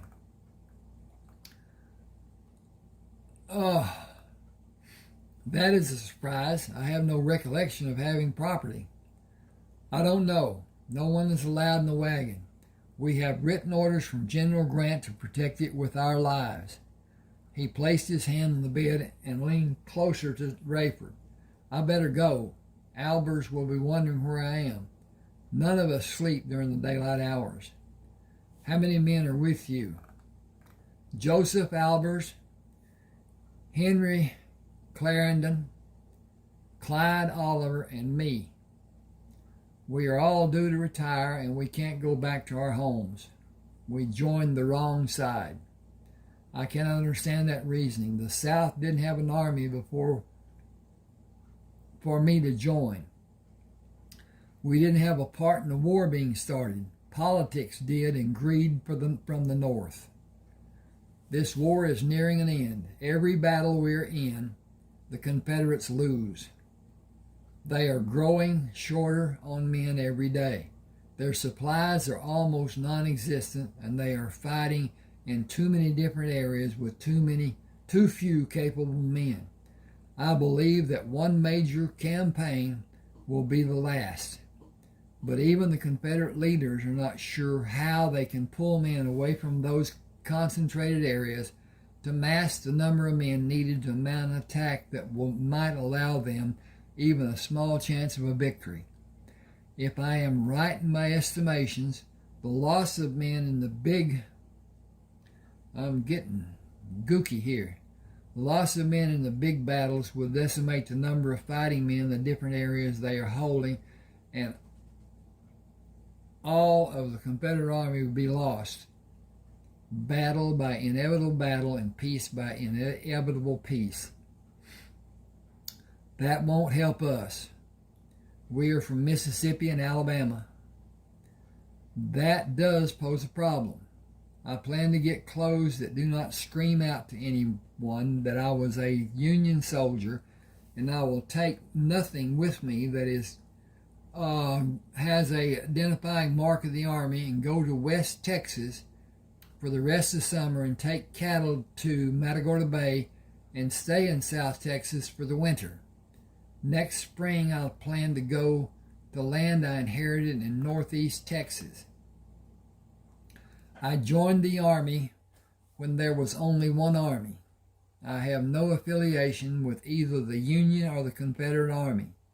I am useless as a soldier in my present condition. I fought so long that I feel when the prompting rears its ugly head, I will be ready to fight, and that state will exist the rest of my life.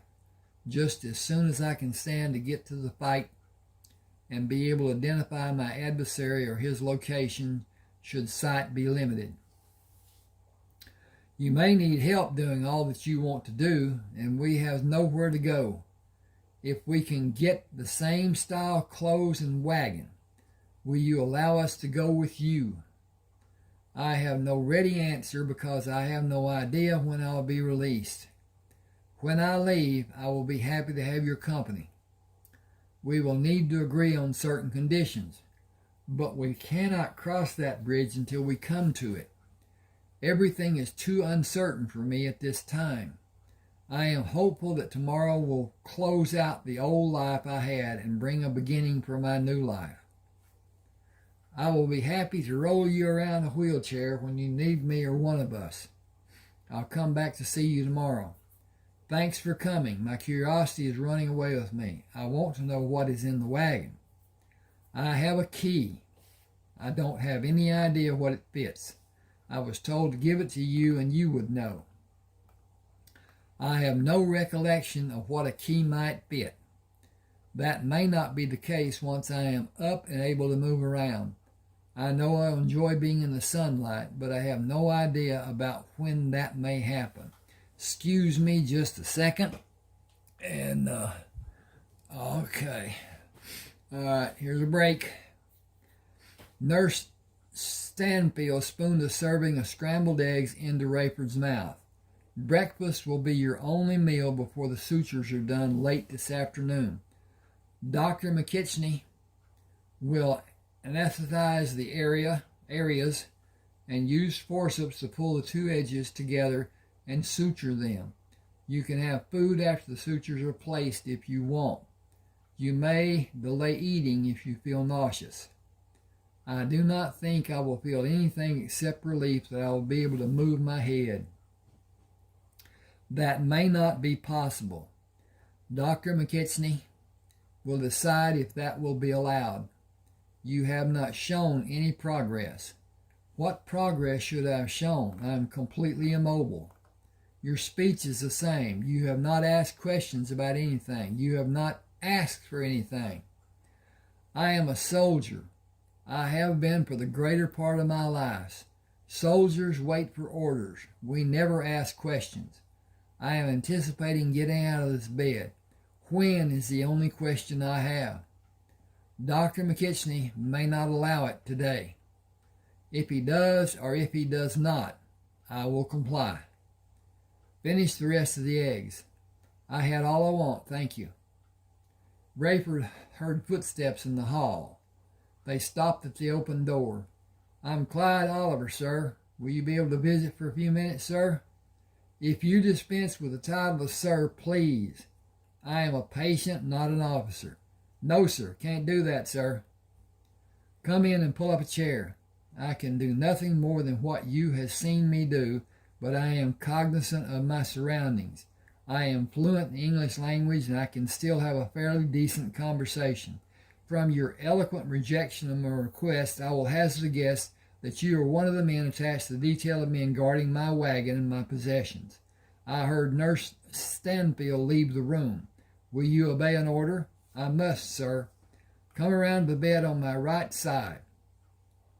I am only able to look up, but I can hear your footsteps.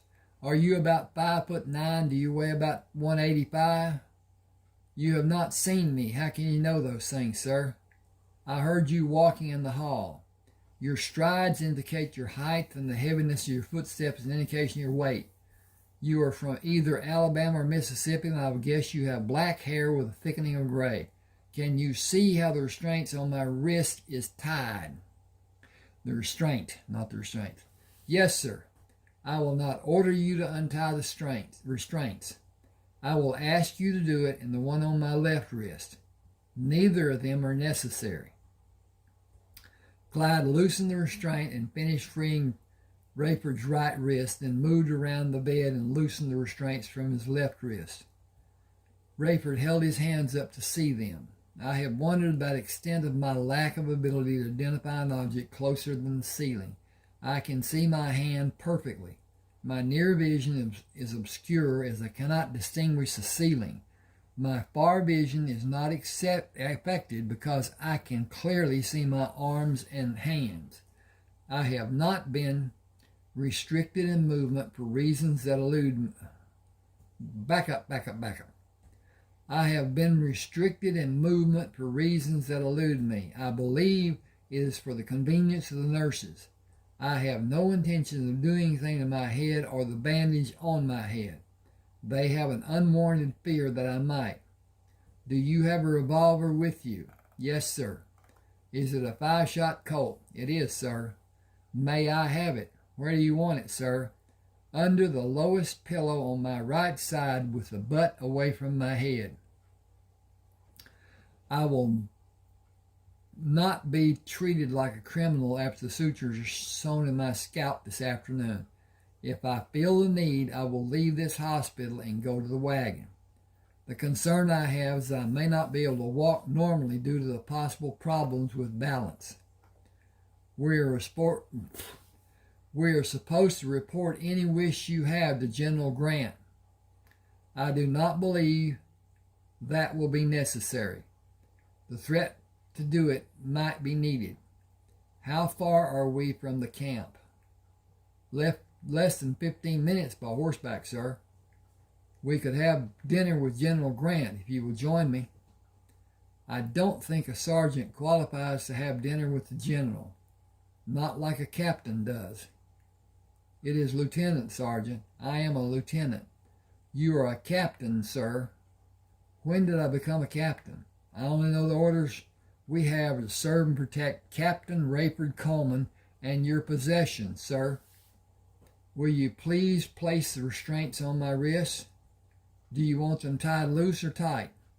I am truly ambivalent about that because I do not want them. I suppose loose will be sufficient. I can hide the excess under my arms.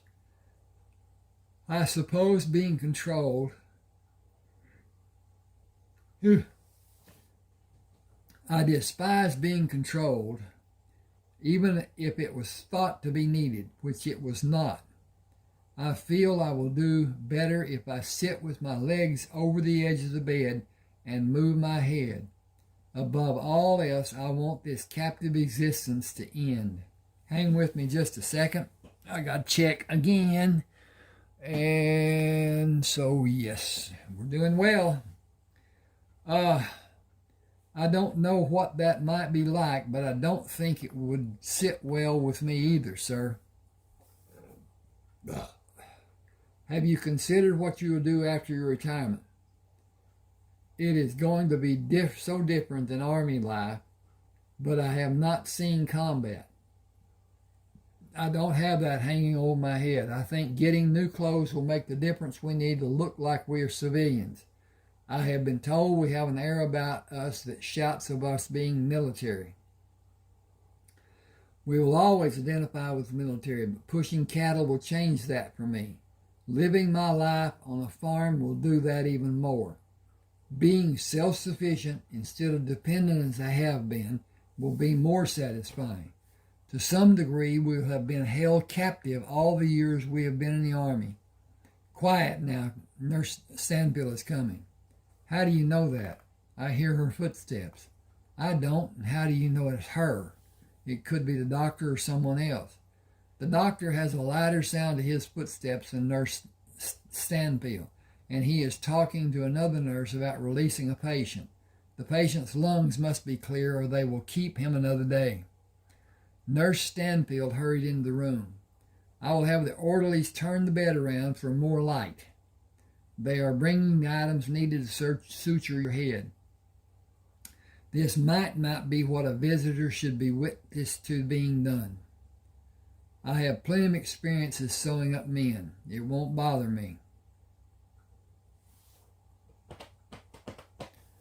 It is my duty to report to General Grant about what was done and how it affected Captain Coleman. General Grant will want to know when Captain Coleman will be able to report to him. Nurse Stanfield held her head down as she tightened the restraints on Rayford's left wrist. She stepped back when the orderlies pushed the cabinet on wheels into the room and turned the bed around to have light from the doorway. She tightened the restraints on Rayford's right wrist. Dr. McKitchney will be here in a few minutes, and this procedure will not take long. You can tell General Grant that Captain Coleman will be able to report to him when he's able to walk unassisted. He should have a conveyance of convenience rather than be jostled riding a horse. Captain Coleman is not well, but his stay with us is being paid by the United States government. He may be transported to another location when it is needed after another night has passed. Dr. McKitchney instructed the hospital orderlies to bring the cabinet into the hallway and push the bed closer to the opening of the door. I have a chair to sit in while I do the sutures. At times you may feel pressure and tugs as the orderlies assist in moving your scalp to be sutured. You should not feel any degree of pain. I am ready, no matter how much pain I may need to endure. Proceed, please, doctor. Oh, okay. I need to change this just a second. I'll be P-L-E-A-S-E.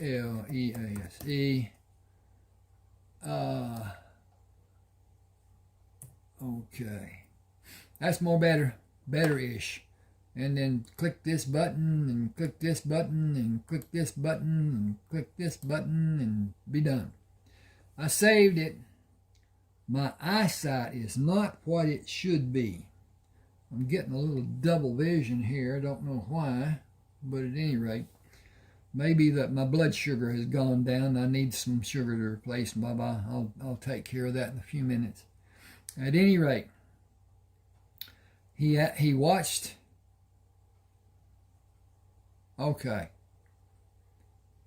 Bye. Rayford felt pressure as the orderly pushed the forceps against the pieces of cloth covering both sides of the wound and pulled the handles to close the gap between the skin edges. He did not feel the sutures Dr. McKitchney pushed, pulled, tied, and had the second orderly snip. He looked up at the orderly holding the forceps. Slowly take away the pressure you are exerting. Watch to see if the edges come apart. If that happens, pull the edges back together. He watched as the orderly slowly continued. Just like you're doing, continue slowly. The sutures are holding. You can release the forceps. That is a masterful job. Well done, everybody, especially you, Captain Coleman. I will apply ointment and a bandage. You are free to do as you like when that is done. Do be careful and do not be blindly optimistic. You may have sensory perception disorientation. Do you mean I may have double vision and vertigo and other maladies? In a nutshell, yes. But I have the freedom to move my head within reason. Whoa. Okay, if I can mind the cursor here, this should have a question mark there that is not there, but is now there. Okay. I will caution you to be patient. I'm sure you will not. I will finish in a few seconds, and we will assist you in one activity of sitting up with your legs extended over the edge of the bed, with the calves of your legs against the edge of the bed. I have several questions to ask about this first experiment. He placed the last piece of tape on the bandage. Move the bed back against the wall and we will proceed. Captain, please allow the orderly's freedom to bring you to a position that you can move your legs over the edge of the bed and sit up. All of that should be done carefully and slowly. Hang on a second, I'm going to carefully and slowly check on my experimentation. He stood away from the bed and watched Rayford for indications of pain or distress. In an upright position sitting on the bed, Rayford moved his head down until his chin rested on his chest and held that position for a few seconds. So far, everything is working fine. Please maintain that position a little longer. How is your vision? My far vision is normal. Near vision has not returned to normal, but I believe it has improved slightly. Let them help you swing around and drop your legs over the edge of the bed with your hands flat on the mattress covering. When Rayford sat on the bed as the doctor instructed, he turned his head to look at Clyde. I am happy to see you, Sergeant. Dr. McKitchney interrupted. You are exactly as you should be. That is an excellent first step in your therapy for now. Hold that position and move your head slowly in every position you desire. Rayford looked at Nurse Stanfield, Dr. McKitchney, both the orderlies, and Clyde. Thanks to each of you for being here for this glorious day. My life came within a thread breadth of being ended, and now it has started over.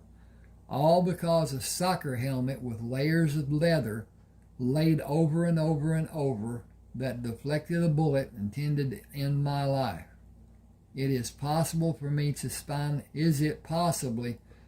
finally stand on my feet? Can I have that sign of progress? Are you feeling normal? Yes. Your stamina may be less than you imagine. Your muscles may have atrophied and a lack of balance may not be detectable from your present position. You will require physical assistance and a wheelchair. I very much want to be in the light of the sun. That will make me extremely happy. Let the orderly stand beside you and help if it is needed. Talk to them and listen to them. You can go outside by using a wheelchair. Do not attempt to stand or walk. I need your promise. I will glory in being outside, and I will act as a sane person should. I promise to remain seated in the wheelchair today. Tomorrow will be another day with its own promises. Gentlemen, if you will. Slippers first, but not slipping. It will be a blessing if you have the slippers and do not have a means to slip today or tomorrow. The thickness of the bone in your skull was diminished, but not to the point of being weak. just weaker than normal. It is difficult for me to predict if it will be repaired by your body or remain in its present state. You do not appear to have suffered physically more than superficially. When the evacuations of foreign objects in your body are accomplished and you feel stronger, you will have my release to join the activities ordered by the Army, particularly General Grant. He has been persistently insistent with messages. He is not a man to be taken lightly. What were the messages? He is concerned that you are not being properly guarded and so many other concerns, but no demands. It is not that I am taking him lightly. That would be extremely foolish. I cannot answer most of his questions. No medical person can. You have special needs, and a book with instructions telling how your case should be properly administered does not exist in my world. I can do nothing more than tell him you will be here another week or longer. Rayford slipped over the edge of the bed and stood solidly on the floor. It must be the magic slippers. I am up and perfectly balanced. Can I get a ride into the great outdoors? Sergeant Oliver left with the hospital orderlies. I'll bring the wheelchair, sir. I can do nothing more than wait for you, Sergeant. I am ordered to refrain from strenuous efforts of questionable nature or duration. Dr. McKitchney pushed the bed against the wall and pulled it back. You could open the window to experience the greater outdoors. That act would break one of my cardinal rules. I never stand in front of an open window. Why do you have that rule? Sergeant Oliver's bringing the wheelchair. I know, I heard you tell him to bring it. He is nearing the door with the wheelchair. You have no way to know what that because you have been looking at me. You could not see a shadow or a reflection of light. I heard the wheel noises. I hear them as he is approaching the door. Sergeant Oliver turned to bring the wheelchair through the doorway. Here is your new ride, sir. It is remarkable that you're able to hear the sounds made by the wheels of the chair, Captain. Your hearing is exceptional. Can I get a deck of playing cards? I will try to find one for you. Do you want the deck today or tomorrow? When it is possible. I will send an orderly. General Grant will question the purchase. He will understand. He has been such a stickler about every change. I wonder about his understanding. I seriously doubt that he had an interest, probably an aid attempting to seem relevant. Then my concern is not needed. General Grant deals with major problems and he must make decisions without pertinent information to guide him through the process. I doubt that he sent even one message concerning my physical being or welfare. Would an aide sign General Grant's name? It would be a major offense if it was done. Every message has his signature on it. He wants you to be in complete control of your facilities when you return to duty. Excuse me.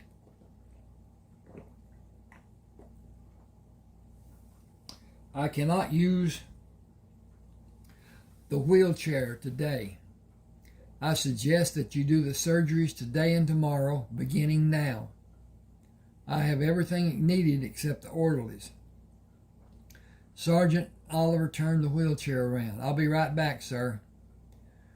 You will sleep with your new backside looking at the ceiling tonight. New backside? I'm going to take that out of there. That doesn't even seem right. If I can find the cursor. You can take your backside. Okay. You can sleep with your backside looking at the ceiling tonight. Do you need help lying face down on the bed? I believe I can manage. You will feel everything I do to you under your skin. It cannot be helped. It will help in the future. Okay. It will help in the future. That is the promise I will concentrate on while you are working on me.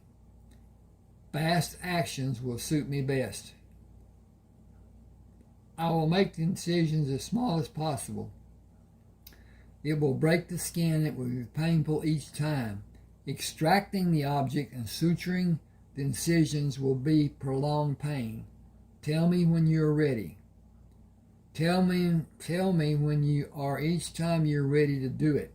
I will be ready. This should require 4 incisions today and 3 tomorrow. Will you do 7 today? I will sleep on my side if that is done. You will not be able to sleep on your left side if I do the 7 needed surgeries. I can do these 4 with you as you are and do the 3 with you on your right side. Do you want something to bite? I will get through if you will tell me what you're about to do. Prepare yourself. I am beginning the first of the 4 incisions. They should not produce a great amount of bleeding. Rayford did not move and remained silent while the cutting, probing, medicating, and the scissor snips of the final sutures. You did remarkably well. Can you roll over on your stomach and to your right side to allow the last 3 to be done? I will not make the incisions near or on the old scars, but over the objects. The deeper one is less than an inch under the skin and in the muscle. It will cause you the greatest pain. Rayford moved to be on his right side. Sergeant, I need to have a message taken to General Grant, telling him I will come to his tent early tomorrow morning. Dr. McKechnie nervously waves his hand. I cannot condone your traveling for 3 days. I am sutured and bandaged. We are waging war, Doctor. I am needed. I would go now if I could be there before evening comes. General Grant will leave this area the day after tomorrow for a campaign in the South. You will not be released to go with him. That leaves as my only prerogative to see him before he leaves. Okay, this is coming up on chapter 3. I'm going to end here and ask that you please subscribe, hit the like button, share if you will to people who like to read, and there's a fourth. Whatever. At any rate, if you want a book, send me an email at that address telling me what you want and we'll get together. All right, thank you for being with me. Do subscribe and like. That is so important. Thanks now.